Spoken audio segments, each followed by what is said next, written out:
ICC champions கோப்பை, mini உலக கோப்பை என்று அழைக்கப்படுகின்ற ஐசிசி சாம்பியன்ஸ் கோப்பை இறுதி போட்டியில் 20.8 கோடி ரூபாய், கிட்டத்தட்ட 21 கோடி ரூபாய் பரிசு தொகையை வெல்வதற்கு இந்தியாவுக்கு, கோப்பையுடன் பரிசு தொகையும் வெல்வதற்கு இந்தியாவுக்கு இலக்காக 252 ரன்களை நிர்ணயித்திருக்கிறது நியூசிலாந்து அணி.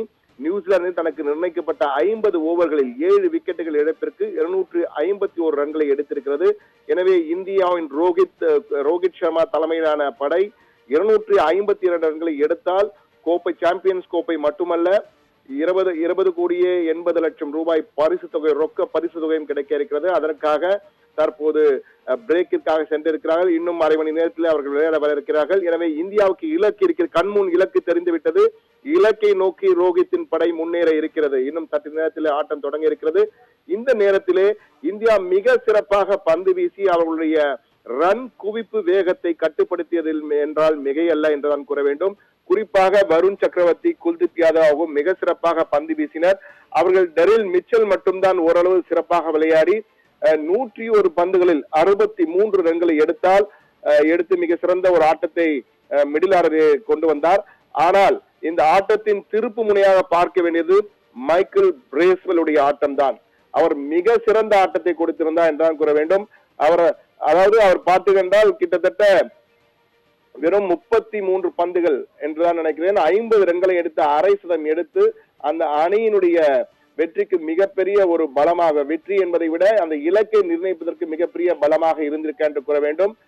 முதலில் ரச்சின் ரவீந்திரா, கேன் வில்லியம்சன் இருவரும் மிக சிறப்பாக விளையாடுவார் என்று எதிர்பார்க்கப்பட்டது. ஆனால் ரச்சின் ரவீந்திரா முதலில் சிறந்த தொடக்கத்தை, ஒரு 6 4 பவுண்டுகள் என்று அடித்தாலும் 30 ரன்களுக்கு குல்தீப் யாதவின் பந்திலே போல்டாகி வெளியேறினார். கேன் வில்லியம்சன் வெறும் 11 ரன்களை எடுத்திருந்த பொழுது குல்தீப் யாதவ் பந்தில் அவரும் வெளியேறினார். வில் யங், வருண் சக்கரவர்த்தி முதல் விக்கெட்டை வில் யங்கை வீழ்த்தி இந்திய அணிக்கு வெற்றி தட்டி அந்த இலக்கை குறைவாக இருப்பதற்கான ஒரு அமைப்பை ஏற்படுத்தி தந்தார்.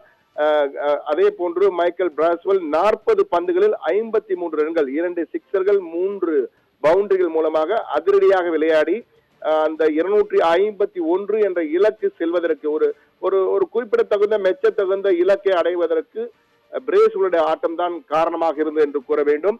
இந்திய அணியை பொறுத்தமட்டிலே பந்து வீச்சிலே முகமது ஷமி சற்று வாரி வழங்கிவிட்டார் என்றுதான் கூற வேண்டும். இந்த 9 ஓவர்கள் கிட்டத்தட்ட 74 ரன்களை கொடுத்திருக்கிறார். ஒரு விக்கெட்டை வீழ்த்தினாலும் 74 ரன்கள் என்பது முகமது ஷமியின் பந்து வீச்சு. பொதுவாக 50 ரன்களுக்கு கீழே கொடுக்கக்கூடிய மிக சிறந்த பந்து வீச்சா என்று அவரை விளாசி விட்டார் என்றுதான் கூற வேண்டும். குறிப்பாக பிரேஸ்வெல் அவரை உண்டு இல்லை என்ற வகையில செய்து விட்டார். ஹர்திக் பாண்டியா 3 ஓவர்களில் 30 ரன்கள், வருண் சக்கரவர்த்தி 10 ஓவர்களில் 45 ரன்கள், 2 விக்கெட்டுகள் வீழ்த்தினார். குல்தீப் யாதவ் 10 ஓவர்களில் 40 ரன்கள், 2 விக்கெட்டுகள். அக்சர் பட்டேல் 8 ஓவரில் 29, ரவீந்திர ஜடேஜா 10 ஓவர்களில் 30 ரன்கள் என்று கொடுத்திருக்கார். இந்தியாவுக்கு இலக்கு தெரிந்துவிட்டது. ரோஹித்தின் படை தற்போது களமிறங்கி நிர்ணயித்த இலக்கை நோக்கி நகர இருக்கிறது. வெற்றி பெற்றால் கோப்பையுடன் 20 கோடியே 80 லட்சம் ரொக்க பரிசு தொகையும் கிடைக்க இருக்கிறது ரோஹித் அணிக்கு. எனவே இந்தியா வெல்லுமா இல்லையா என்பதை பொறுத்திருந்து பார்ப்போம்.